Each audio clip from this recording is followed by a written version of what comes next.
चलो, तो question bank है, इसमें मुझे आप लोगों की जरूरत पड़ेगी, बीच बीच में आप लोगों से पूछना पड़ेगा, तो ध्यान रखिएगा। आपको याद होगा हमने A16 बोरोइंग कॉस्ट किया था, तो आप क्वेश्चंस पढ़ के कुछ क्वेश्चंस तो आपको लगेगा कि हाँ यार ऐसे वाले क्वेश्चंस तो हम कर चुके हैं, कुछ नए क्वेश्चंस भी होंगे। So now let's start with RTP questions first. सबसे पहले हम आरटीपी क्वेश्चंस की बात करते हैं, और आरटीपी क्वेश्चंस में मई 18 और नवंबर 19 मई 18 और नवंबर 19 में हमारे पास दो अटेम्प्ट में हमारे पास एक क्वेश्चन आया था। क्या? In May 16 capacity limited took a bank loan to be used specifically for the construction of a new factory building. Specifically मतलब स्पेसिफिक लोन है, हमने पढ़ा था ना A16 में, एक होता है स्पेसिफिक लोन, एक होता है जनरल लोन। जनरल लोन मतलब जनरल बोरोइंग, जिसके लिए वेटेड एवरेज बोरोइंग रेट या वेटेड एवरेज कैपिटलाइजेशन रेट निकालना पड़ता है। तो एक बैंक लोन लिया गया है जो कि स्पेसिफिकली फैक्ट्री बिल्डिंग के लिए कंस्ट्रक्ट होगा, कंस्ट्रक्शन के लिए ये लगेगा। Construction was completed in January 17। Loan कब लिया गया? मई 16 में, और कंप्लीट कब हुआ? जनवरी 17 में। मैंने आपको बताया था कि कोई भी एसेट क्वालिफाइंग तब होगी when it takes substantial period of time to get ready for its intended use और सेल। अब यहां पर हमने बोला था कि भाई सब्सटेंशियल मतलब 12 महीने और मोर जनरली, बट मैंने ये भी बताया था कि कभी कभार कुछ क्वेश्चंस को सॉल्व करते वक्त आपके पास अगर 12 महीने से कम पीरियड भी है, 5 मंथ, 6 मंथ, 7 मंथ, तो आप सब्सटेंशियल मानोगे। तो यहाँ पर मई में लोन लिया, मान लेते हैं कि मई में स्टार्ट किया होगा कंस्ट्रक्शन, तो मई, जून, जुलाई, अगस्त, सितंबर, अक्टूबर, नवंबर, दिसंबर और जनवरी, मतलब कुल मिला के 8-9 महीने, 8 to 9 months। The construction was complete, ये तो हो गया। The building was put to its use immediately thereafter. Interest on the actual amount used for the construction of the building till its completion was 18 lakh. जब तक completion हुआ building का तब तक का इंटरेस्ट कॉस्ट 18 लाख है, whereas the total interest payable to the bank for the period till 31st March amounting to 25 lakh. Bank को हम 25 लाख का इंटरेस्ट दे रहे हैं, जबकि till the date of completion हमारा इंटरेस्ट कितना है? 18 लाख। इससे मुझे याद आ रहा है cessation of capitalisation of borrowing cost. पहली बात तो क्या बोरोइंग कॉस्ट को यहाँ पर कैपिटलाइज करना चाहिए? बिल्कुल करना चाहिए, भले यहाँ पर 8 या 9 मंथ्स लग गए। कब तक कैपिटलाइज करना चाहिए? Only till the date of completion of building, क्योंकि बिल्डिंग कंप्लीट हो गई, अब तो बस अब आगे का इंटरेस्ट हम कैपिटलाइज नहीं करेंगे। तो यहाँ मुझे याद आ रहा है, पढ़ के ऐसा रियलाइज हो रहा है कि सेसेशन ऑफ कैपिटलाइजेशन का प्रोविजन लिखना चाहिए था, लिखना चाहिए हमें आंसर में। आगे बोल रहा है कैन 25 लाख जो टोटल इंटरेस्ट पे करना है be treated as a part of cost of factory building and thus be capitalised on the plea that loan was specifically taken for construction of factory building. Explain the treatment in line with provision of A16। Yes, तो यहां हमारा answer जो होगा वो कहीं ना कहीं specifically cessation of capitalisation of borrowing cost पे होगा। मुझे यहां पर देखिए आंसर कितना छोटा है यार, कितना छोटा आंसर है। आपको रियली में लगता है कि इतना आंसर लिखने के बाद आपको इंस्टीट्यूट से मार्क्स मिलेंगे? मैं बोल ही नहीं सकता, यहां पर मैं बिल्कुल ये नहीं कह सकता कि आपको 100% पूरे मार्क्स मिलेंगे। पहली बात तो ये क्वेश्चन 5 मार्क्स का आएगा, अगर आएगा तो 3 लाइन लिखने के बाद, 4 लाइन लिखने के बाद आपको घंटा वो मार्क्स देगा। यहां आ जाता है इंस्टीट्यूट के बोलने के तरीके कुछ और है और करने के तरीके कुछ और है, इसीलिए ना गुस्सा भी आता है बहुत बार कि यार देखो इंस्टीट्यूट का सजेस्टेड आंसर कितना छोटा है। पहली बात, मुझे यहाँ पर क्या क्या लिखना चाहिए? मैं अगर स्टूडेंट हूं तो मैं क्या क्या लिखूंगा, कौन कौन से प्रोविजंस लिखूं, ठीक है ना। स्पेसिफिक जनरल का प्रोविजन लिखने की जरूरत नहीं, हाँ मैं ये जरूर लिखूं बेसिक प्रोविजन कि any asset that takes substantial period of time to get ready for its intended use और sale is a qualifying asset. Generally a period of 12 months or more is taken as substantial, but a period lesser than 12 months can also be substantial period. Here we are assuming that factory building is a qualifying asset although it takes lesser period, lesser than 12 months. एक तो ये provision हो गया। Provision के साथ साथ मैंने कहीं ना कहीं एक एनालिसिस भी बता दिया कि हम अज्यूम कर रहे थे। एक और provision as per AS16 borrowing cost should be seized, the capitalization of borrowing cost should be seized when all the activities are substantially completed, all the activities necessary to prepare the qualifying asset are substantially completed। यहां पर एक और बात थी कि cessation can takes place in parts if a particular part is capable of being used और sold separately. तो ये वाला प्रोविजन मेरे को लिखना पड़ेगा। अब यहां मैं लिखूंगा वंस हियर द क्वालिफाइंग जो क्वालिफाइंग एसेट है the construction completed in the month of January, that means the borrowing cost capitalisation should cease at the end of January, should cease at January, that is at the time of completion। क्यों? क्योंकि cessation होना चाहिए। Any borrowing cost incurred for the remaining period, although the loan is specifically for building, loan के specific होने से क्या matter करता है? स्पेसिफिक लोन अगर मैंने बिल्डिंग के लिए लिया है तो इससे क्या मैटर करता है? क्या मतलब मैं हमेशा क्या कैपिटलाइज करता जाऊंगा क्या? No, even though the loan is specifically taken for the building, any interest for the remaining period after the cessation takes place, after the completion takes place, shall be directly transferred to paid। आई बात समझ में? इतना सब कुछ लिखना पड़ेगा और जितना मैंने अभी आपको बोला आपको समझ में आ गया होगा कि ये 4 लाइनों से तो नहीं हो सकता। यहां क्या लिखा है? AS 16 clearly states that capitalization of borrowing cost should cease when substantially all the activities necessary to prepare the qualifying asset for intended use are complete। Therefore, interest amount that has been used for construction of the building up to the date of completion 18 lakh alone can be capitalized, it cannot be extended to 25। मैं ये नहीं कह रहा हूं कि answer गलत है, answer बिल्कुल सही है, टू द पॉइंट है, बट यहाँ आंसर के मार्क्स भी तो मिलने चाहिए ना आपको। इन एडिशन आपको क्या क्या लिखना चाहिए? एक तो क्वालिफाइंग एसेट की डेफिनेशन, उसमें आपको ये कंक्लूजन लिखना चाहिए कि भले यहाँ पर 12 महीने से कम पीरियड लगा है बट हम मान के चल रहे हैं कि एक सब्सटेंशियल पीरियड है और क्वालिफाइंग एसेट है, और साथ साथ हम यहां पर ये भी बोलेंगे कि ये बोल रहा था ना कि भाई क्योंकि on a plea that loan was specifically taken for construction, loan is specifically taken for construction of factory building doesn't mean that the entire interest should be capitalized even though the building is completed। ये वाला line आपको लिखना चाहिए, ठीक है? सो I hope आप इसमें क्या क्या चीजें और ऐड करोगे। आप इसमें क्वालिफाइंग एसेट का डेफिनेशन ऐड करोगे, ठीक है ना? क्वालिफाइंग एसेट का सब्सटेंशियल पीरियड मींस ये ऐड करोगे, और आप ये बताओगे कि हमने अज्यूम किया है कि इट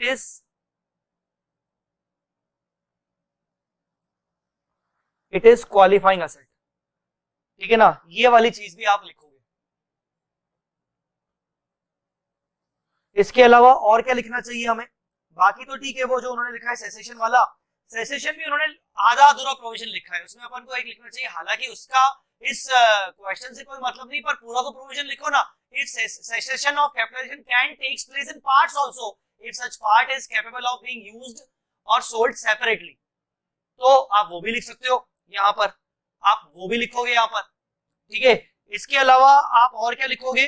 आप ये लिखोगे कि it is of the opinion that loan was taken specifically taken for construction, therefore 25 lakh should be charged entirely to the asset। No, it is not justified, because when the building is completed for the remaining period, the actual borrowing was not applied in the qualifying asset for the remaining period, so interest is not directly attributable for the remaining period, ठीक है ना? तो ये आपका point रहा। आई बात समझ में? Question number 1। क्वेश्चन नंबर 2 नवंबर 18 में आया है, ऊपर क्या था? मई 18 नवंबर 19, अब आया है भाई नवंबर 18 में, नवंबर 18 में आया है भाई, नवंबर 18। A company incorporated in June 2017 has set up a factory within a period of 8 months। 8 month में फैक्ट्री बन गया with borrowed funds। borrowed funds मतलब लोन लेके फैक्ट्री बनाया 8 मंथ में। Construction period of the asset had reduced drastically due to the usage of technical innovations by the company। Company ने technology use किया, इसीलिए 8 मंथ्स में बिल्डिंग बन गई। Whether the interest on borrowing for the period prior to the date of setting up. एक second. Whether the interest on borrowings for the period prior to the date of setting up the factory should be capitalized, although it has taken less than 12 months for the asset to get ready for use. Whether the interest on borrowing for the period prior to the date of setting up the factory, factory setup होने से पहले के period का interest क्या capitalise होना चाहिए, although it has taken less than 12 months. पहली बात तो आपको यहां कायदे से क्या प्रोविजन लिखना चाहिए, आपको यहां लिखना चाहिए कमेंसमेंट ऑफ कैपिटलाइजेशन और सेसेशन ऑफ कैपिटलाइजेशन, और यहां पर आपको उससे भी पहले लिखना चाहिए substantial period of time. Substantial period of time qualifying asset की डेफिनेशन. तो आपको कौन कौन सी डेफिनेशन लिखनी चाहिए, यहां पर आपको क्वालिफाइंग एसेट की डेफिनेशन के बारे में लिखना चाहिए, आपको यहां पर सब्सटेंशियल पीरियड के बारे में लिखना चाहिए कि वो 12 मंथ से लेस भी होता है. इसके अलावा कायदे से आपको यहां पर कमेंसमेंट ऑफ कैपिटलाइजेशन और यहां पर आपको सेसेशन ऑफ कैपिटलाइजेशन के बारे में लिखना चाहिए. ये दोनों इसलिए लिखना चाहिए क्योंकि वो 8 महीने की बात कर रहा है, 12 मंथ से लोअर बात कर रहा है. ये दोनों इसलिए लिखना चाहिए क्योंकि यहां पर बोल रहा है prior to the setting of factory. तो हम बता देंगे भाई देखो कमेंसमेंट आपका स्टार्ट होता है व्हेन ये तीन कंडीशन फुलफिल हो जाए, एक्सपेंडिचर होना शुरू हो जाए, बोरिंग कॉस्ट इनकर होना शुरू हो जाए और necessary activities must be in progress. तो जब से हमने फैक्ट्री का सेटअप करना शुरू किया तब से लेकर बोरिंग कॉस्ट कैपिटलाइज करेंगे. फैक्ट्री पे काम करना शुरू किया जब से, उससे पहले के पीरियड का हम कैपिटलाइज नहीं करेंगे. आई बात समझ में? आइए देखते हैं. अब देखो ऊपर के आंसर को उसने 4 लाइन में लिखा है, जबकि यहां पर देखो उसने प्रॉपरली उसने अच्छे से उसने पैराग्राफ लिखा है. ये होता है दल बदलू बिहेवियर ऑफ क्या बोले हम आर पेरेंट बॉडी आईसीआई. कि मतलब यार बेसिकली इनके जो भी मतलब यहाँ पर आईसीआई को पूरी तरीके से ब्लेम देना भी नहीं चाहिए, यहाँ पर ब्लेम देना चाहिए जो आईसीआई के क्वेश्चंस को फ्रेम कर रहा है, बोर्ड ऑफ स्टडीज प्रॉपरली देखा जाए तो. अब यार आप क्वेश्चंस को फ्रेम कर रहे हो इस तरीके से तो आप नहीं तो बच्चे से भी एक्सपेक्ट करो कि बच्चा अगर इतना टू द पॉइंट आंसर लिख के आए तो उसको पूरे नंबर दो. होता नहीं है यार ये. As per AS16, qualifying asset is an asset that necessarily takes substantial period of time to get ready for intended use. ये हो गया आपका provision. Further, explanation to the above para states that when what constitutes a substantial period of time primarily depends on the facts and circumstances. However, ordinary a period of 12 months is considered as substantial period unless a shorter or longer period can be justified on the basis of facts and circumstances. वही बोल रहा है जो मैं आपको बता रहा हूँ कि आपको ये लिखना चाहिए qualifying asset की definition और substantial period के बारे में. ठीक है. In estimating the period time which an asset takes technology and commercially to get ready for its intended use or sale is considered. It may be implied that there is a rebuttable presumption that 12-month period constitutes substantial period of time under present circumstances where the construction यहाँ से under the present circumstances where the construction period has reduced drastically due to technological innovation 12-month period should at best be looked at the benchmark and not as conclusive yardstick. वो कह रहा है कि भाई हाँ technology का use करके 12 महीने से कम हुआ है तो आप 12 मंथ को एक बेंचमार्क कर सकते हो, पर इसका मतलब यही नहीं कि ये पत्थर की लकीर हो गई कि 12 मंथ होना ही चाहिए. यार्डस्टिक ऐसा नहीं कि वो एक कंक्लूसिव यार्डस्टिक है, मतलब पत्थर की लकीर नहीं, हम तो यही बोलेंगे 12 महीने. बहुत अच्छा लाइन लिखा है इसने. आगे it may also happen that an asset under the normal circumstance may take more than 12 months to complete. However, an enterprise that completes the asset in 8 months should not be penalized for its efficiency. Yes. Enterprise that completes the asset in 8 months should not be penalized for its efficiency by denying the interest capitalization and vice versa. ऐसा थोड़ी है कि यार बेचारी company अब भाई normally 12 महीने से ज्यादा टाइम लगता है, अब उसने टेक्नोलॉजिकल इनोवेशन किया उससे उसको कम समय लगा तो इसका मतलब ये थोड़ी कि भाई हम ना इंटरेस्ट कैपिटलाइज नहीं करने देंगे. ये क्या हुआ यार भाई, उसने इनोवेशन यूज किया. The substantial period criteria ensure that enterprise do not spend a lot of time and efforts capturing immaterial interest cost. Therefore, if the factory is constructed in 8 months, then it shall be considered as qualifying. Interest on borrowing cost for the same shall be capitalized, although it has taken less than 12 months for the asset to get ready. So यहाँ पर वो simple सी बात है. अच्छा, अब यहाँ पर sir आपने बोला कि सर कमेंसमेंट और सेसेशन का भी पॉइंट डाल किया ना, जस्ट एक कि भाई एज अ एडिशनल आपका कंक्लूजन इस पे एडिशनल प्रोविजन कि भाई टिल 8 मंथ तक होगा, उसके बाद नहीं होगा. और शुरू कब से होगा? जब से आपका कंस्ट्रक्शन शुरू हुआ, उससे पहले का नहीं, क्योंकि ना जो मैंने येलो मार्क किया है क्वेश्चन में, उससे पढ़ के ये भी लग रहा है whether the interest on borrowing for the period prior to the date of setting up.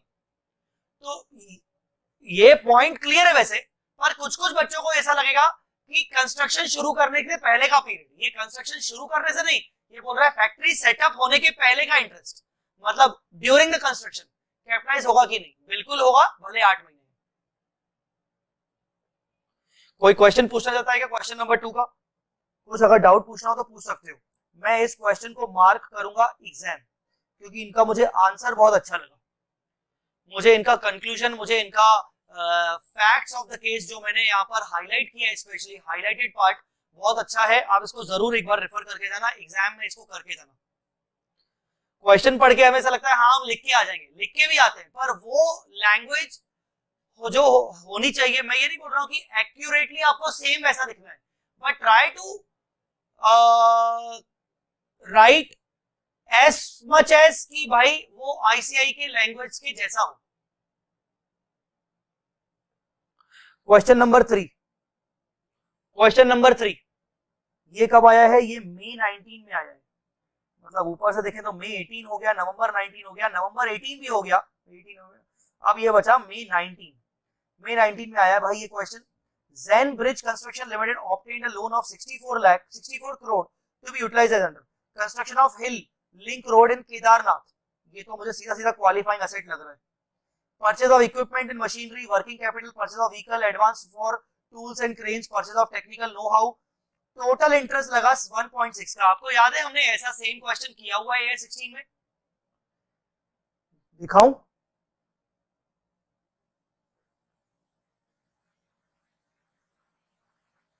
ये technical know how, advance for tools and cranes, ये क्वेश्चन प्रैक्टिस आपका question number 1 same to same. सिर्फ हमने यहाँ पर क्वालिफाइंग एसेट माना था जो कंस्ट्रक्शन पोर्शन है, और प्रोपोर्शनेटली इसके बराबर का जो इंटरेस्ट बनता है उसको कैपिटलाइज करेंगे, बाकी P&L में डालेंगे। याद है आपको? ठीक है, तो यही हुआ था, ध्यान है? तो ये आपका क्वेश्चन नंबर 1 ट्रम्प का। तो यहां पर मैं लिखूंगा similar to question number 1 of our Trump। Question number, illustration number नहीं। तो यहां पर क्या करोगे? सीधा सच्चा हिसाब है, 1.6 into 50 डिवाइडेड बाय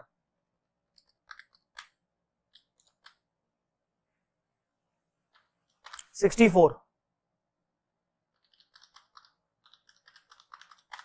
यहां पर आप 1.25 करोड़ रुपीस का इंटरेस्ट को, बोरोइंग कॉस्ट को कैपिटलाइज करोगे, बाकी पूरा का पूरा रिमेनिंग 0.35 आपका P&L में जाएगा। आप बताओगे कि अच्छा इसमें आप प्रोविजन क्या लिखोगे? यस, यहाँ प्रोविजन लिखोगे क्वालिफाइंग एसेट का, क्वालिफाइंग एसेट का डेफिनेशन लिखोगे, फिर आप बताओगे कंक्लूजन में कि भाई जो ये केदारनाथ वाला है construction of hill link road जो बन रहा है वही सिर्फ आपका एक तरीके से क्वालिफाइंग एसेट है। इसके अलावा जितने भी एसेट्स हैं वो सब क्वालिफाइंग नहीं है, क्योंकि इक्विपमेंट से परचेज करने का बोला है और कुछ इसमें बताया नहीं इन्फॉर्मेशन। वर्किंग कैपिटल तो वैसे भी क्वालिफाइंग नहीं होता, व्हीकल परचेज किया है क्वालिफाइंग नहीं हो सकता भाई, रेडी टू यूज होता है ना, आपको कौन सा समय लगता है इसको यूज करने में? ऐसी एसेट जिसको यूज करने से पहले समय लगे बनने में। एडवांस को कभी भी बांधते नहीं है। टेक्निकल नो हाउ एक टेक्नोलॉजी होती है, उसके लिए आपने उसको परचेज किया, आपने टेक्नोलॉजी को डेवलप नहीं किया। हाँ, अगर यहाँ पर वो बोलता कि development of technical know how, technical know how मतलब आपने एक टेक्नोलॉजी खरीदी है, खरीदी हुई टेक्नोलॉजी तो रेडीली अवेलेबल होती है, आप रेडी होती है, रेडी टू यूज होती है। पर अगर आप टेक्नोलॉजी को डेवलप कर रहे हो तो एक अलग बात होती है, वो डेफिनेटली आपका इंटेंजिबल होता, मतलब आपका वो एक क्वालिफाइंग एसेट भी होता। ये आपका 1.25। आई होप आपको क्वेश्चन नंबर 3 में कोई प्रॉब्लम नहीं होगी, क्योंकि वैसा का वैसा सेम क्वेश्चन अपन ने किया है। साथ साथ ये टेक्निकल नो हाउ का भी मैंने आपको बता दिया कि कल को अगर परचेज की जगह आ जाए development of technical know how and it took 6 months, 8 months, 10 months, whatever, आप 6 से 10 months को भी आप क्वालिफाइंग एसेट मानोगे, सब्सटेंशियल मानोगे।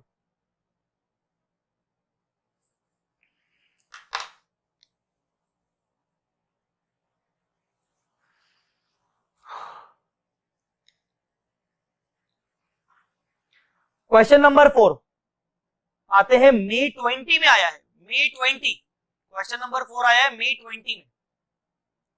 Govind limited issued 12% secured debentures of 100 lakhs तो ये बोरिंग हो गई। On 1418 to be utilised as under construction of factory building, ये आपका क्वालिफाइंग एसेट होगा। परचेज ऑफ मशीनरी नहीं, वर्किंग कैपिटल नहीं। In March 19, construction of factory building was completed. Machinery was installed and ready for intended use. Total interest for the debenture is 12 lakh. यार ये तो वही ऊपर वाले की तरह है। अब यहाँ पर मशीनरी के बारे में बस ये बोल रहे हैं, machinery was installed and ready to use. तो क्या मशीनरी को मैं क्वालिफाइंग मानूं? क्या मशीनरी को क्वालिफाइंग मानूं? इसने तो बस ये बोल रहा है कि भाई मशीनरी को इंस्टॉल किया और रेडी फॉर यूज था, इंस्टॉल करके। अब क्या, अब यहाँ पर ये नहीं बताया गया ना कि मशीन को क्या खरीदा कब गया था। During 1819, company had invested idle funds out of the money raised from debentures in the bank fixed deposit and had earned, ये पॉइंट स्पेशल है, 3 लाख रुपीस का इंटरेस्ट अर्न किया है कंपनी ने। You are required to show the treatment of interest under accounting standard. सबसे पहले तो आप ये भी पॉइंट लिखोगे यहाँ पर, अच्छा कौन कौन से प्रोविजन आएंगे। एक तो क्वालिफाइंग एसेट का प्रोविजन आएगा सब्स्टेंशियल पीरियड के साथ।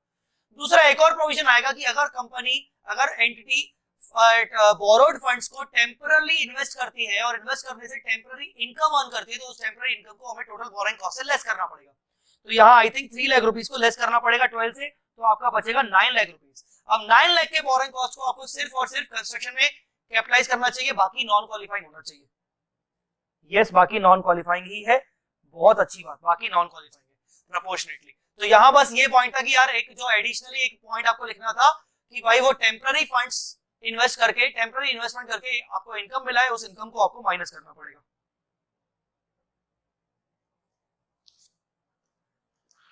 ठीक है,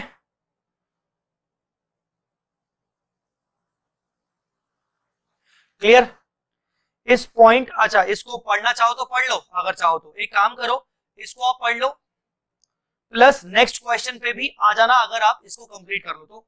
मेरा पानी खत्म हो गया है बॉटल में, तो मुझे अरेंज करना पड़ेगा, आप तब तक इसको डील कर लो।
यस, क्वेश्चन नंबर 4 तो कोई प्रॉब्लम नहीं है। क्वेश्चन नंबर 5 पे आ रहा हूं।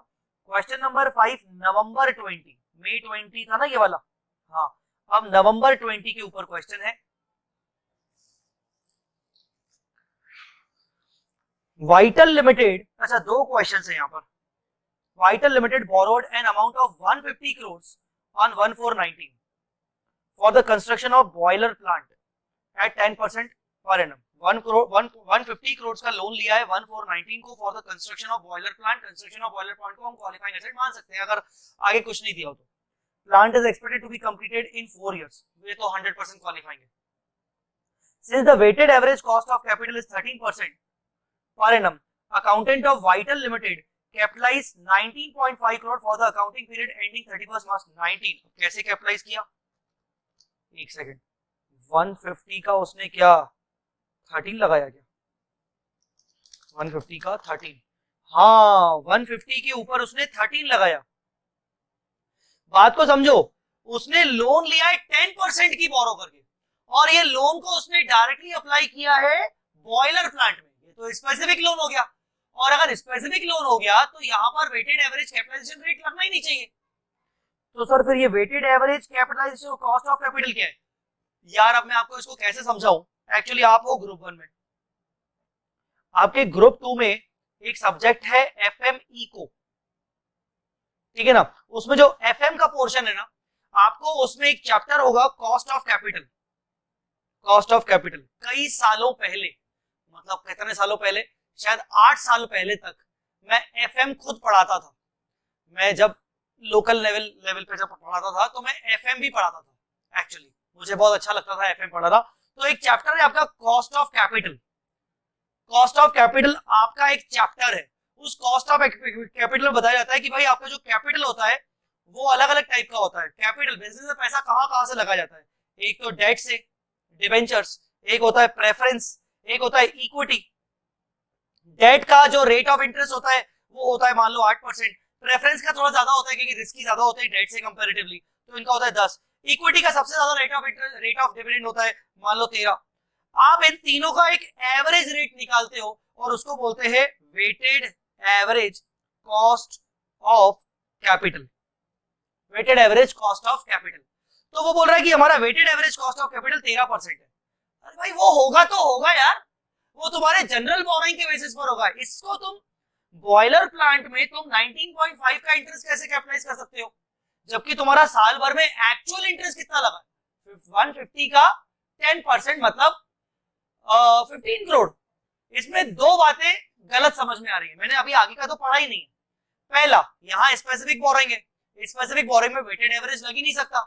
दूसरा, एक्चुअल इंटरेस्ट 150 का 10% 15 करोड़ होता है, तुमने 19.5 कर दिया।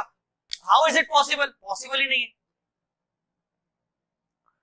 Due to surplus funds out of 150 crore and income of 151.5 crore was earned. ये बताओ, बल्कि अब तो और कम हो जाएगा। And credited to profit and loss account. अच्छा, अब हुआ क्या कि बीच में ये 150 करोड़ का लोन जो हमारे पास फ्री रखा होगा तो हमने इसको टेम्पररी इन्वेस्ट कर दिया। इन्वेस्ट कर दिया तो हमें 1.5 करोड़ की टेम्पररी इनकम अर्न हुई इन्वेस्टमेंट करने से, और हमने इसको प्रॉफिट एंड लॉस में डाल दिया। ये भी गलत। AS 16 बोलता है कि टेम्पररी इनकम बोरोड फंड्स को अर्न करने से जो टेम्पररी इनकम होती है उसको आपको टोटल बोरोइंग कॉस्ट से लेस करनी पड़ती है। आपकी टोटल बोरोइंग कॉस्ट कितनी है? 150 का 10% मतलब 15 करोड़। 15 करोड़ में से 1.5 आपका इनकम हो गया, कितना बचा? 13.5। Comment on the above treatment of accountant with reference to the relevant accounting. Accountant, ये अकाउंटेंट भाई साहब बीकॉम करके आए, इनको एएस नहीं पता, ये भाई साहब बीकॉम करके आए, ठीक है ना? तो यहाँ पर आप क्या क्या लिखोगे? यहाँ पर आप कौन कौन से प्रोविजंस लिखोगे? सबसे पहले स्पेसिफिक बोरोइंग कॉस्ट के बारे में लिखोगे कि स्पेसिफिक बोरोइंग जो होती है वो स्पेसिफिक एसेट के लिए ली जाती है और उसका टोटल इंटरेस्ट इंटायरली उसी एसेट में कैपिटलाइज होता है। स्पेसिफिक बोरोइंग के केस में अपन weighted average cost of capital नहीं लेते, ठीक है? ये पॉइंट लिखोगे।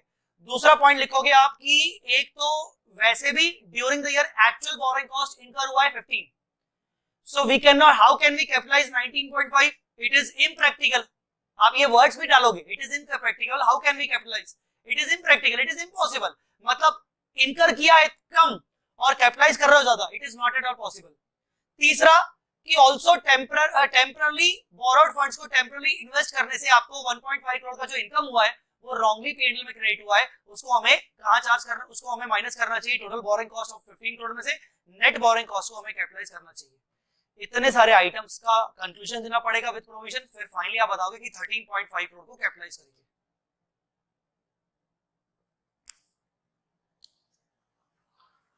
क्या लिखा है? To the extent the funds are borrowed specifically for the purpose of obtaining the amount of borrowing cost eligible for capitalization of that asset should be determined on the actual borrowing cost. आपका जो capitalisation होगा वो actual borrowing cost का होगा, less any income on temporary investment of those borrowings. Capitalization rate should be the weighted average of the borrowing cost applicable to the borrowing interest that are outstanding in the period other than borrowing made specifically. आप जो capitalisation rate use करते हो वो उन borrowing के लिए use करते हो, उस एसेट के लिए यूज करते हो जहां पर पैसा यूज हुआ है from other than specific loans. Hence in above case treatment of accountant of vital जो बीकॉम वाला है is incorrect. The amount of borrowing cost capitalised for the financial year 1920 should be calculated as follows. इसमें कोई दिक्कत? Next point क्या पूछ रहा है? When capitalisation of borrowing cost should cease as per the accounting standard 16. अरे यार definition लिखनी है. Capitalization should cease when substantially all the activities necessary to prepare the borrowing costs are completed. When cessation of capitalization of borrowing costs can take place in parts also, if a particular part is completed and it is capable of being used or sold separately. Simple. ये parts.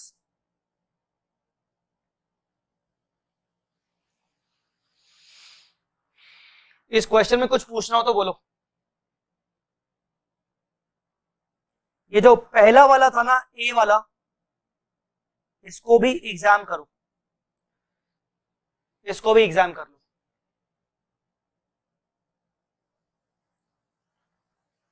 चलो एक और question. May 21, ये ऊपर क्या था, November 20. एक और question May 21. When the capitalization of borrowing cost should cease. अरे वाह, इनको प्यार है क्या सीज वाले से? एक क्वेश्चन यहाँ ऊपर, यहाँ और सीज के ऊपर अपन ने केस स्टडी देखी ऊपर. ये तो चलो हो गया, इसको डिस्कस भी नहीं करेंगे. दूसरा, Shaan builders limited has borrowed a sum of $10 lakh. अच्छा, फॉरेन करेंसी लोन. ये वो तो नहीं है फॉरेन करेंसी लोन में कुछ पोर्शन एक्सचेंज लॉस का बोरोइंग कॉस्ट होता है. याद करो, व्हिचएवर इज लोअर करवाया था at the beginning of financial 1920 for its residential project at 4%. The interest is payable at the end of financial year. At the time of availment, exchange rate was 56 per dollar. Rate on March is 62. If Shan Builders Limited borrowed the loan in India in Indian rupee equivalent, the pricing of the loan would have been 10.5. Indian loan 10.5 rate पर होता. मुझे ऐसा क्यों लग रहा है कि आप लोग इसको सॉल्व कर सकते हो? सॉल्व कर सकते हो कि मिलके सॉल्व करें? You are required to compute the borrowing cost and exchange difference for the year as per the applicable accounting standards. क्या करोगे? I am giving you 2 minutes, just 2 minutes and इसको सॉल्व करो, फिर मैं स्टेप बाय स्टेप सॉल्व करूंगा.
Yes, I hope आप solve कर रहे होंगे, बट मैंने सोचा कि मैं भी साथ साथ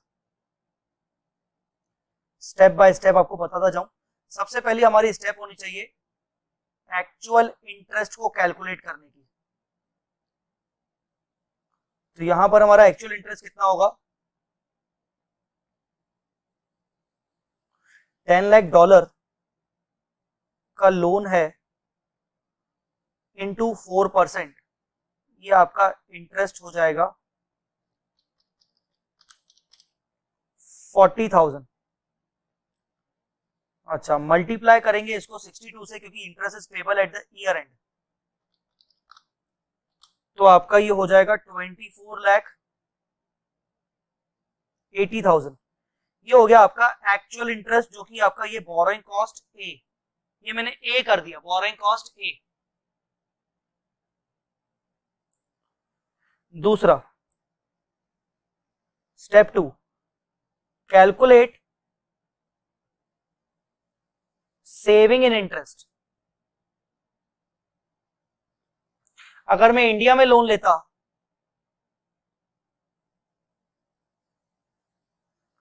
$56 का रेट चल रहा था ना,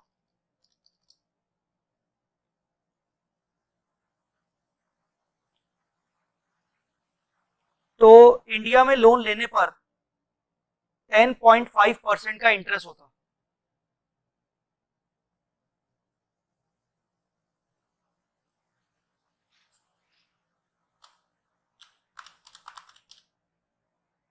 $58,80,000।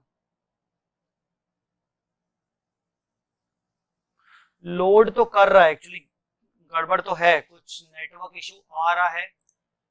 आई am also facing some network issue, that might be because of the weather outside।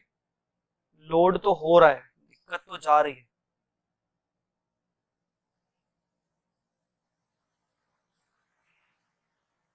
ये आपका interest in Indian loan, therefore saving कितनी हुई भाई, आपका इतना इंटरेस्ट लगा 2480, वैसे लगता 1580, तो आपकी सेविंग हो गई 34 लाख की। नाउ आपको निकालना है स्टेप नंबर 3 में एक्सचेंज लॉस।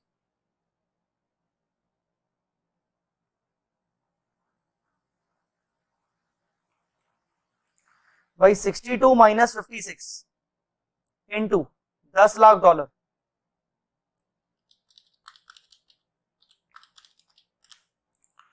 बाप रे बाप, 60 लाख रुपीस का एक्सचेंज लॉस।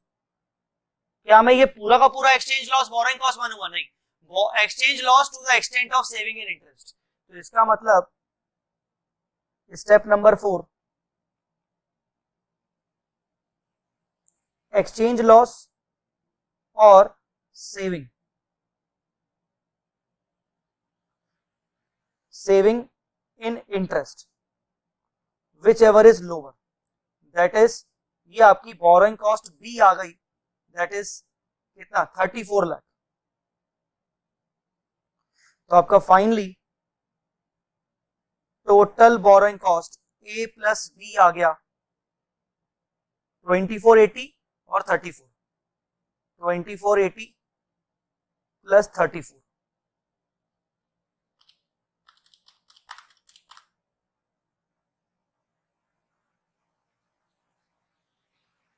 $60 लाख, ठीक है ना। ये आ गया आपका total borrowing cost A plus B. So in this way we have calculated the total borrowing cost.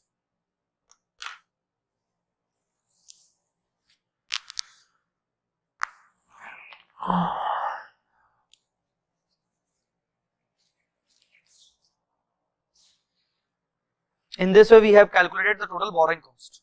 Step 1, step 2, step 3, step 4, इस तरीके से।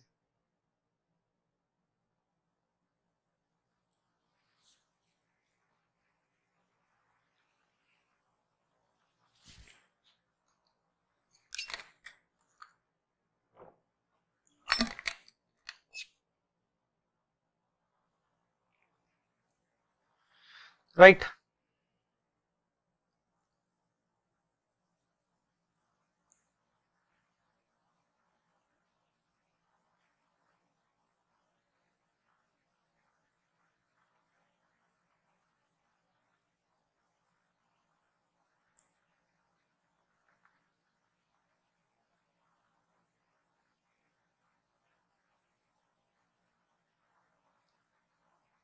अच्छा, रिमेनिंग कहां जाएगा एक्सचेंज लॉस? ये आपका 60 लाख का एक्सचेंज लॉस है।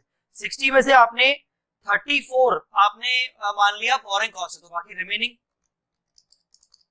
26 आपका P&L में जाएगा। आप ये भी बोल सकते हो।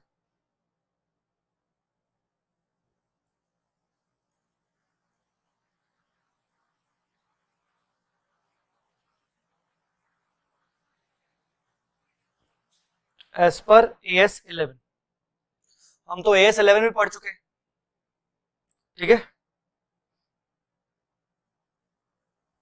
May 21, ठीक है।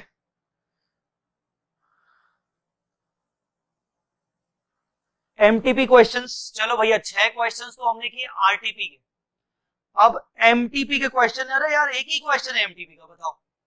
ऐसा नहीं कि MTP में आज तक एक ही क्वेश्चन पूछा गया, हुआ ये होगा कि कई सारे और क्वेश्चन पूछे गए होंगे, बट वो रिपीटेटिव बेसिस पे होंगे। ऑलरेडी हमने ऊपर RTP में रिपीट हो चुके होंगे या नीचे पास्ट एग्जाम में आ चुके होंगे, इसीलिए। चलिए, मार्च 18 की MTP में एक सवाल है, omega limited has borrowed a सम, अरे यार पढ़ लो।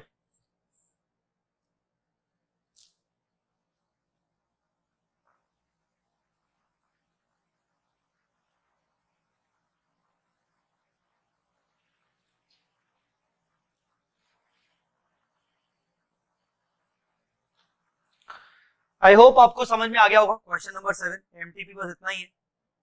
अब आते हैं questions from past examinations. Questions from past examinations, questions from past examination. क्या बोला गया है? मैंने सबसे पहले ऊपर लिखा है, no question has been asked in May 18। मई 18 में कुछ भी नहीं आया, नवंबर 18 में कुछ भी नहीं आया, और नवंबर 19 में भी नहीं आया। इसका मतलब May 19 में आया होगा। हाँ, May 19 में आया होगा। वेरी गुड, क्वेश्चन बहुत अच्छा है। क्या ऐसा क्वेश्चन मैंने करवाया है पहले? चेक कर लेता हूं, मुझे याद तो आ रहा है शायद करवाया है।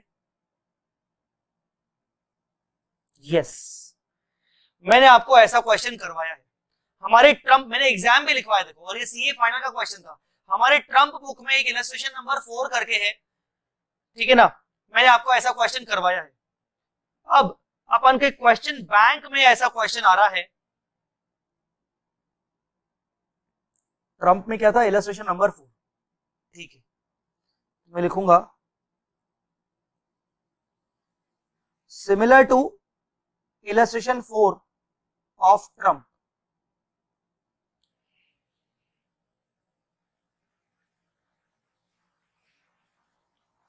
अच्छा क्वेश्चन है, तो हम सॉल्व करेंगे सब मिलके। First limited began a construction of new factory building on 1 April. Factory building बना रहा हूं मैं 1 अप्रैल से लेकर। मैंने लोन लिया है 2 लाख रुपीस का as a special loan to finance the construction. मतलब स्पेसिफिक लोन लिया है, पूरा का पूरा इंटरेस्ट बिल्डिंग में चार्ज होगा during the construction period on 1 April, ठीक है, at an interest of 8% per annum. Further expenditure on construction of the factory building was financed through other non specific loan. अब क्या है कि यार फैक्ट्री बिल्डिंग का बजट बहुत ज्यादा है, लोन हमने स्पेसिफिकली बहुत छोटा लिया है, तो हमारे पास कोई दूसरे लोन भी रखे हुए हैं पर वो जनरल है। Detail of other outstanding non specific loans are under 4 lakh का लोन, 5 लाख का लोन, 3 लाख का लोन, 9%, 12%, 14%। यहां पर कहीं पे भी डेट ऑफ लोन नहीं है, तो हम पूरे साल भर का इंटरेस्ट निकालेंगे। Expenditure that made on the factory construction were as follows. अलग अलग डेट्स पे किया गया है। The construction of factory building was completed by 31st March. As per the provision of Article 16, you are required to calculate the amount of interest to be capitalized, pass journal entry for the capitalizing cost and borrowing cost in respect of factory building. चलो, इसमें बस एक important बात याद क्या रखनी है, मुझे बताओ अलग अलग डेट्स पर एक्सपेंडिचर हुआ है। तो मैंने यहाँ पर आपको पहले भी समझाया था जब हमने AS 16 पढ़ा था कि अलग अलग डेट्स पर एक्सपेंडिचर हुआ है, तो आप क्या मानोगे? पहले बोरोइंग, पहले स्पेसिफिक लोन यूज किया गया होगा कि पहले जनरल लोन? ऊपर के ये 3 वाले, कौन सा लोन पहले फैक्ट्री बिल्डिंग में यूज किया गया होगा? स्पेसिफिक लोन जो आपका है वो सिर्फ 2 लाख रुपीस का है, 8% पर एनम। तो मुझे बताओ कौन सा लोन पहले यूज किया गया होगा, और उसकी डेट भी बताइए ना। 1 अप्रैल को वो लोन ले लिया गया था, तो मुझे बताइए कौन सा लोन पहले यूज किया गया होगा।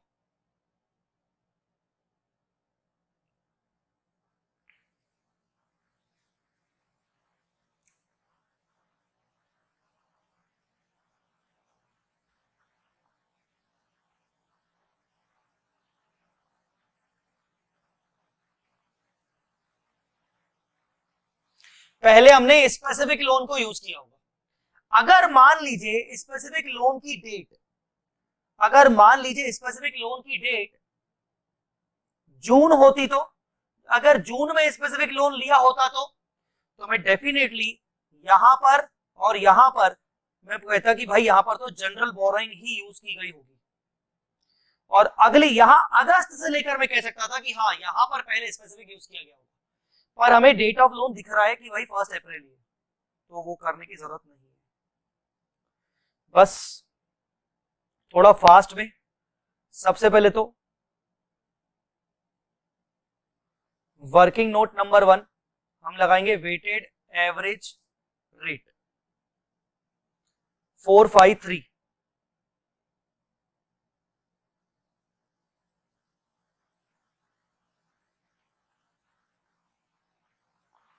नाइन 12 14।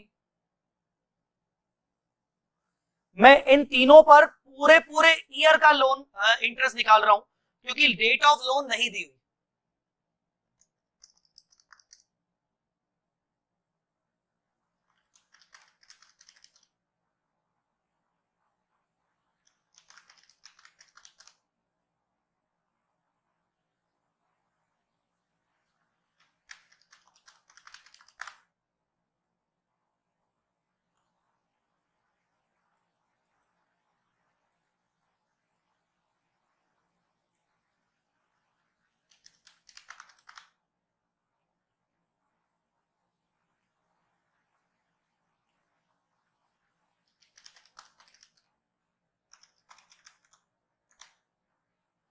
This comes to 11.5%।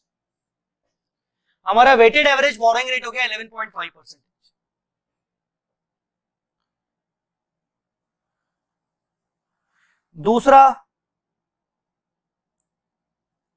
दूसरा capitalisation of general borrowing cost, date wise चलेंगे। एक्सपेंडिचर अमाउंट 1 अप्रैल 31 मई 3, 1 अप्रैल 31 मई, 1 अगस्त 31 दिसंबर, 1 अगस्त 31 दिसंबर, 3 2 40 4, 3 2 40 4, 3 60।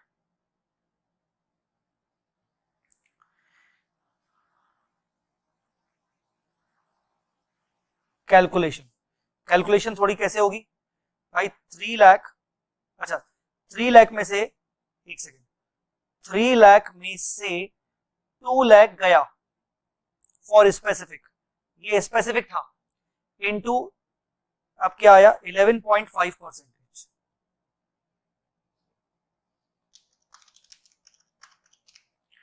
तो ये हुआ आपका बोरोइंग कॉस्ट कैपिटलाइज्ड, कितना हुआ 11,500। 240 इंटू 11.5% इंटू, भाई ये खर्चा कब किया है 31 मई को, मतलब फंड्स यूटिलाइज कब किए 31 मई को, मतलब अप्रैल पूरा महीना फंड यूटिलाइज नहीं हुए 240, मई का भी महीना फंड यूटिलाइज नहीं हुआ, सिर्फ 10 महीने यूटिलाइज हुआ, इंटू 10/12,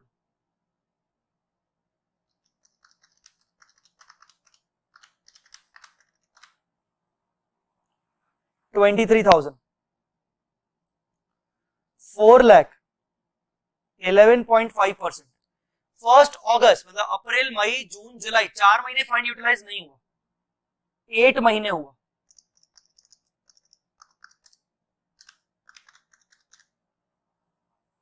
$36,667। और अरे बापा बाप रे।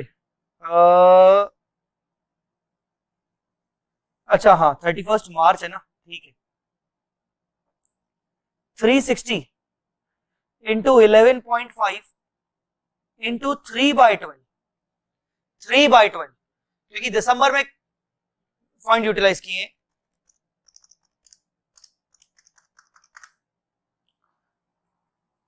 10,350, तो आपका कैपिटलाइजेशन कितना हुआ?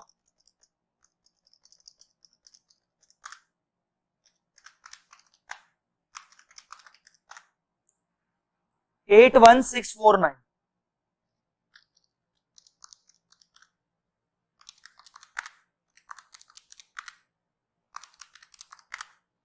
नहीं, गलत आया। 75517, ये आपका 75517। इसके अलावा specific borrowing cost 2 lakh into 8% पूरे साल भर का,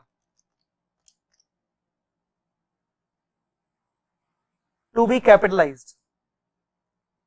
total borrowing cost capitalised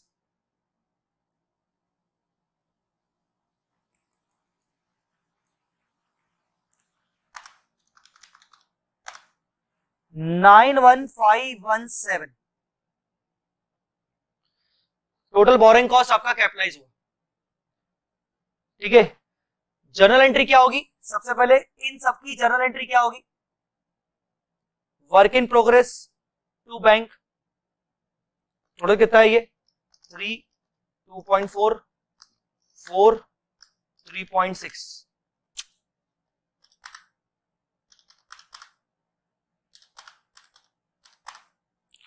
13 lakh. ये एंट्री होगी WIP वाली। फिर दूसरी एंट्री होगी इंटरेस्ट डेबिट टू लोन बोलो या इंटरेस्ट पेबल बोलो, वॉट एवर, टू लोन। कितना इंटरेस्ट? 138 ये और 16 ये,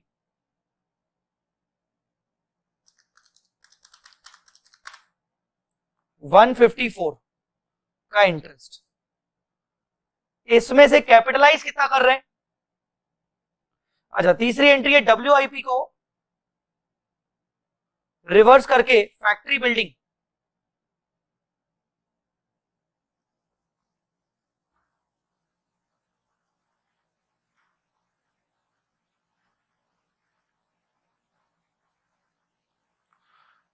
टू WIP। फिर फैक्ट्री बिल्डिंग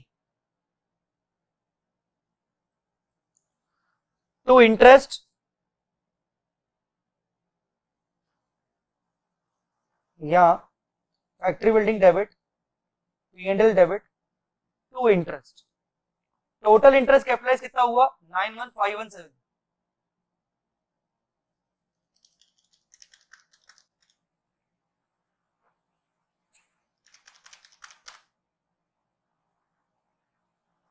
बाकी का P&L में कितना? 62483, 154।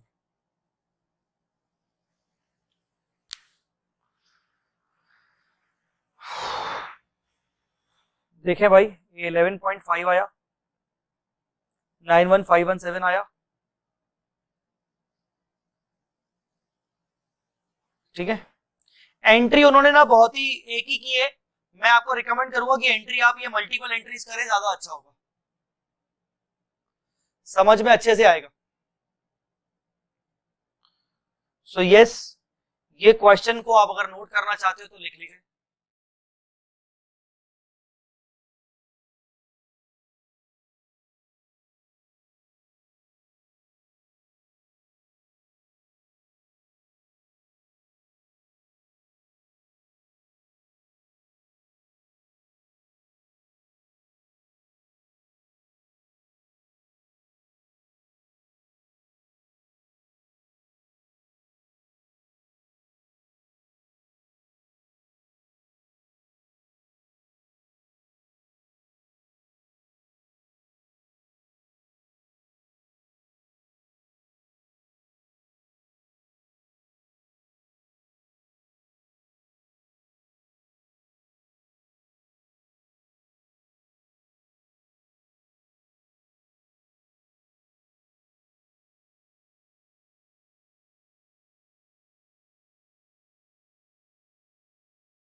चलो क्वेश्चन नंबर 9। अच्छा ये कब आया था एग्जाम में? ये 5 मार्क्स का आया था एग्जाम 19 में आया था, ठीक है, मैं 19 में आया था 5 मार्क्स का। अब आते हैं अपन नवंबर 20 में 5 मार्क्स का आया था, नवंबर 20 में 5 मार्क्स का। देख के ही समझ में आ रहा है रिपीटेड क्वेश्चन है, ध्यान से देखिए। आरटीपी का पहला नहीं, आरटीपी का ऊपर अपन ने किया था ना, पहला नहीं दूसरा नहीं, ये वाला क्वेश्चन नंबर 3 इसी टाइप का लग रहा है। यस, लगभग इसी टाइप का है। ये तो हमने किया हुआ है तो मैं ये करवाऊंगा नहीं।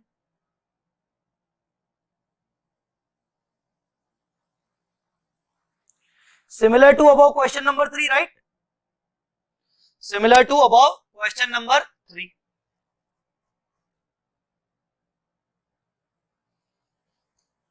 तो क्वेश्चन नंबर 9 में नहीं करवाऊंगा, आपका सेम टू सेम है। अच्छा जी, तो ये तो हो गए आपके 9 क्वेश्चंस। अब क्या है सर जी, 2 क्वेश्चंस मैंने सीए फाइनल सिलेबस के लिए। ओ भाई, 2 क्वेश्चंस को मैंने सीए फाइनल के सिलेबस के लिए लिया है, स्पेशली आपकी प्रैक्टिस के लिए। यार टोटल 12 क्वेश्चन है यार, ऊपर 12 ही था। अच्छा हाँ, ऊपर 12 ही था, ठीक है। 3 क्वेश्चन, मतलब क्वेश्चन नंबर 10, 11, 12, 10, 11 और 12 आपकी प्रैक्टिस के लिए लिए गए। और ऐसा भी नहीं कि बहुत ही टफ है, इजी क्वेश्चंस हैं। ये ऐसे क्वेश्चंस हैं जो आपको आपके स्टडी मॉड्यूल में नहीं मिलेंगे, ऐसे क्वेश्चंस हैं जो आपको आरटीपी एमटीपी में पास एग्जाम में नहीं मिलेंगे, अगर मिलते तो ऊपर ही होते ना भाई। और आपके ऐसे क्वेश्चंस हैं जो मुझे लगता है कि शायद बाकी टीचर्स भी कवर नहीं करते होंगे, ठीक है ना, बाकी टीचर्स भी नहीं करते होंगे कवर, हो सकता है करते भी हो, मैं क्यों अंडर एस्टिमेट कर रहा हूं बेवजह अदर टीचर्स को, बट मैंने तो कवर किया है, राइट। क्वेश्चन नंबर 10, आइए। Beta Limited had the following loans in place at the end of 31st March 2012. भाई साहब इनके पास यही लोन चल रहे हैं, कौन से? 18% बैंक लोन, ओपनिंग में भी 1000 था, क्लोजिंग में भी 1000 था, मतलब शुरू से ये पूरे साल भर 1000 का लोन चल रहा है। 16% टर्म लोन, ओपनिंग में भी 3000, क्लोजिंग में 3000, मतलब सीधी बात है पूरे साल भर ये 3000 का लोन आउटस्टैंडिंग रहा, ऊपर वाला 1000 का लोन आउटस्टैंडिंग रहा। 14% डिबेंचर्स ओपनिंग में नहीं था, मतलब आपने करंट ईयर में बीच में कहीं इशू किया होगा। 2000 का क्लोजिंग है, मतलब आपने कहीं ना कहीं बीच में इशू किया होगा। 14% डिबेंचर वाज इशूड, इसको थोड़ा हाईलाइट कर रहा हूं, जो तीसरा वाला लोन है। 14% debenture was issued to fund the construction of office building on 1st July 2011, but the development activities has yet to be started. भाई साहब, इस लाइन का मतलब क्या हुआ? इस लाइन का मतलब ये हुआ कि जो 14% डिबेंचर है वो हमने 1 जुलाई को इशू किया। उसको इशू करने का हमारा पर्पस ये था कि हम ऑफिस बिल्डिंग का कंस्ट्रक्शन करना चाह रहे हैं, बट एक्चुअली ऑफिस बिल्डिंग का कंस्ट्रक्शन अभी तक शुरू हुआ ही नहीं पूरे साल भर में। तो इसका मतलब जो 14% डिबेंचर का जो इंटरेस्ट होगा वो पूरा का पूरा पीएनएल में जाएगा, 1 रुपए का भी इंटरेस्ट कैपिटलाइज नहीं करेंगे। क्यों? क्योंकि the development activities has yet to be started. आपके लिए इसमें एक प्रोविजन है आपका A16 का, commencement of capitalisation of borrowing cost, जिसमें बोलता है कि भाई एक्सपेंडिचर करना शुरू कर दिया हो, बोरिंग कॉस्ट करना शुरू कर दिया हो, necessary activities must be in progress. Necessary activities for the construction, acquisition, construction और production of qualifying asset must be in progress। यहाँ पर आपकी ऑफिस बिल्डिंग अगर qualifying asset है भी तो उसकी necessary activities तो अभी शुरू ही नहीं हुई है। Development activities has yet to be started। तो पूरा का पूरा डिबेंचर का 14% आपका पीएनएल में जाएगा। अब बचे आपके ऊपर के दो, 18% बैंक लोन और 16% टर्म लोन, उनका क्या? On 1st April 11 है ना ऊपर भी, हाँ। Beta limited begin the construction of a plant. यहां देखो ध्यान से, वो प्लांट की बात कर रहा है। इसका मतलब ऊपर जो डिबेंचर था वो ऑफिस बिल्डिंग के लिए लिया गया था, ऑफिस बिल्डिंग का काम अभी तक शुरू हुआ नहीं है। डिबेंचर ऑल्दो एक स्पेसिफिक लोन है, पर इसका पूरा का पूरा इंटरेस्ट कैपिटलाइज नहीं होगा करंट ईयर में। तो जितना भी इंटरेस्ट है, मतलब 1 जुलाई से है पहली बात, तो कैपिटलाइज नहीं होगा। जुलाई से लेकर मार्च तक का 9 मंथ का इंटरेस्ट पूरा पूरा पीएनएल में ले जाएंगे। बट जो प्लांट है, एक अदर एसेट है, बीइंग क्वालिफाइंग, वो एक क्वालिफाइंग एसेट है using the existing borrowing. Existing मतलब जो पहले से ही तुम्हारे कंपनी में चल रही थी, मतलब बैंक लोन 18%, टर्म लोन 16%। मतलब कुल मिला के ये कहना चाह रहा है कि ये जनरल है, ये जनरल है, और ये भाई साहब स्पेसिफिक बोरिंग है।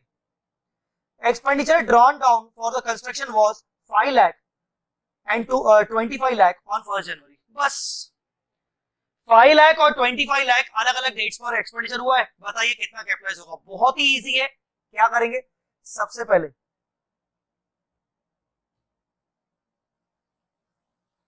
हम निकालेंगे weighted average borrowing rate.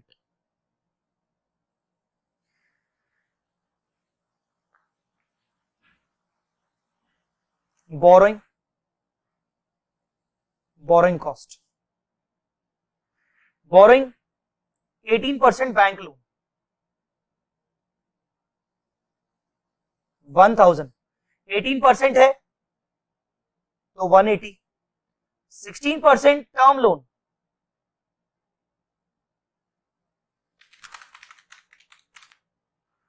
480, total borrowing कितनी 4000, टोटल बोरोइंग कॉस्ट कितना 660, वेटेड एवरेज निकाले 660 डिवाइडेड बाय 4000 इंटू 100, ये हो गया 16.5%। ये आपका आ गया वेटेड एवरेज बोरोइंग रेट 16.5%। बस अब एक्सपेंडिचर कब किया है, अच्छा अब करेंगे अपन कैपिटलाइजेशन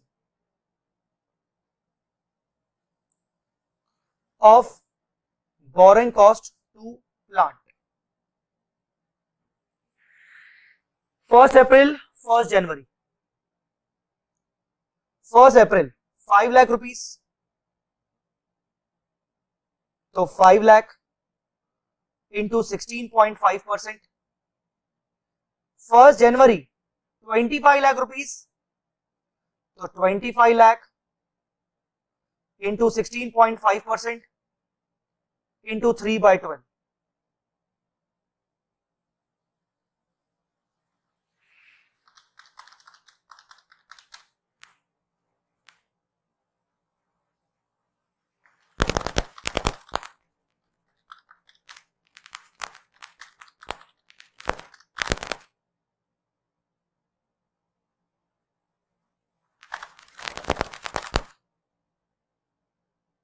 वन 625, ये आपका बोरोइंग कॉस्ट कैपिटलाइज्ड। आपका टोटल बोरोइंग कॉस्ट कितना था 660 रुपीस। क्या है आपके ऊपर रुपीस इन थाउजेंड्स है, तो total borrowing cost minus capitalised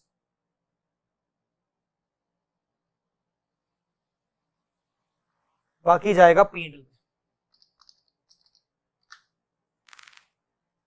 474,375। वो तो बोला ही नहीं है, बस आंसर उन्होंने दे दिया 185,625। हमारा भी वही है 185,625। नोट कर लीजिए।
Next question number 11, question number 11 next क्या बोल रहा है, X limited is commencing a new construction project which is to be financed by borrowing.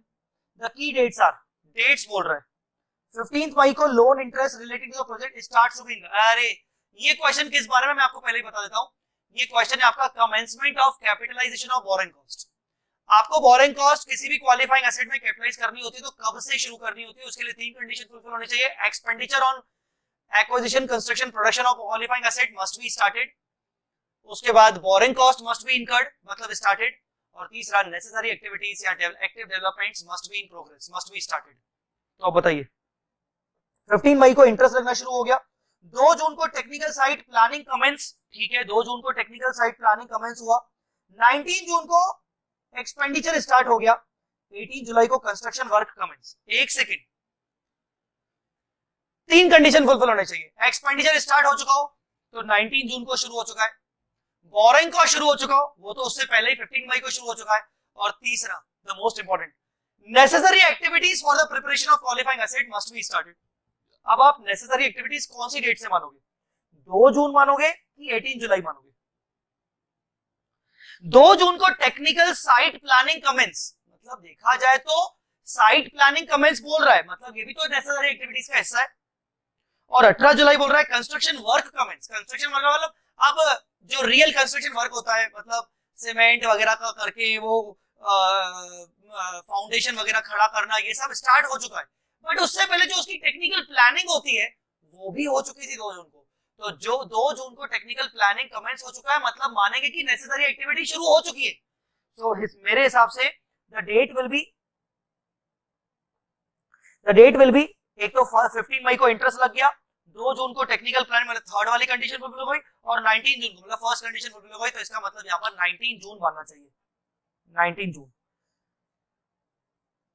भाई बोरिंग कॉस्ट स्टार्ट हो गया, एक्सपेंडिचर हो गया 19 जून को। Activities necessary to prepare the asset for intended use और सेल मतलब 2 जून।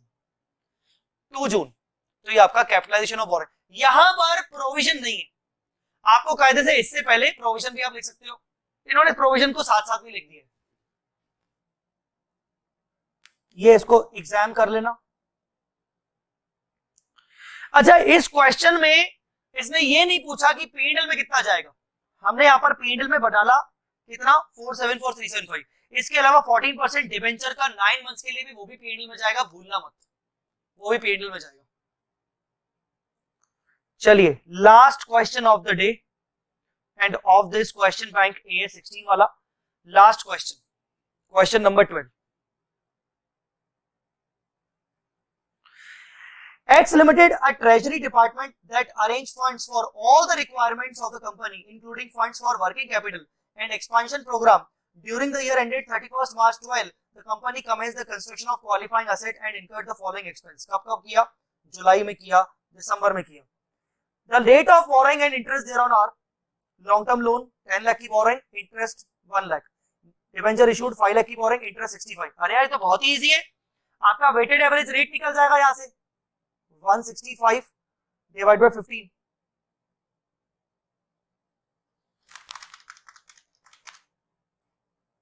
%11 आपका आ गया वेटेड एवरेज बोरिंग रेट। अब इस वेटेड एवरेज बोरिंग रेट को आप किस में लगाओगे, जुलाई और दिसंबर,